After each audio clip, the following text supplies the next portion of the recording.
organic products that serve function as a moisturizer, at the same time a sanitizer. Current sanitizer products contain high amounts of chemicals and alcohol, which results in dry skin. Plus, the demand for sanitizer nowadays is skyrocketing and causes a shortage in the aforesaid product in the market. The effectiveness of this product, sanitize and moisturize, are studied through bacterial growth experiments and testimonies. We believe that this cost-friendly product, with its highly attainable resources, will be an imperative bioproduct for hygiene and skincare.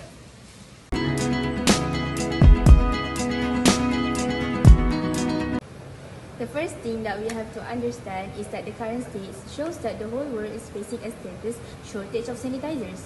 And why does this happen? Currently, we are dealing with a case where the novel coronavirus is spreading across the globe, and that's why people are trying very hard to get the sanitizers available on the market, and that causes a very high demand of sanitizers, resulting in a shortage of sanitizers.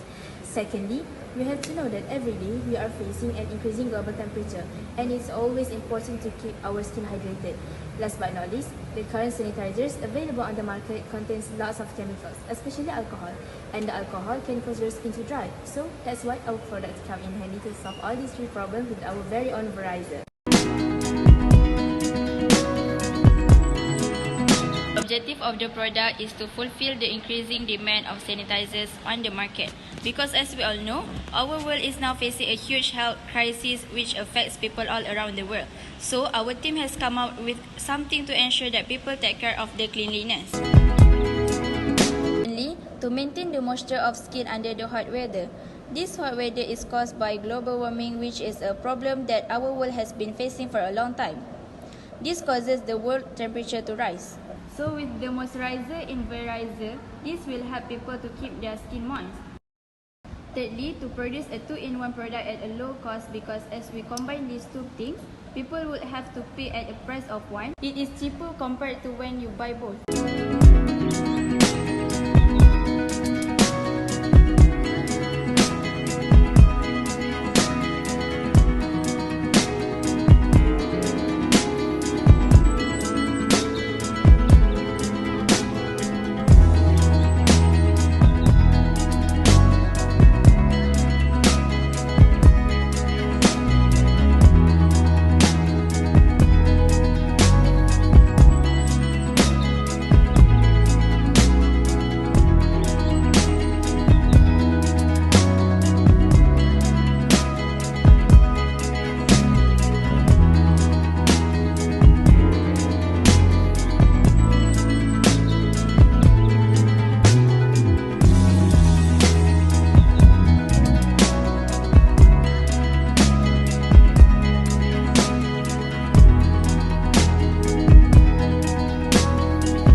We decided to test our product on bread to test the bacterial growth on bread. So all we did was take 3 sets of bread and test each one in a different way. For the first slice of bread, we tested it without washing our hands or putting in antibacterial or antiseptic ingredients.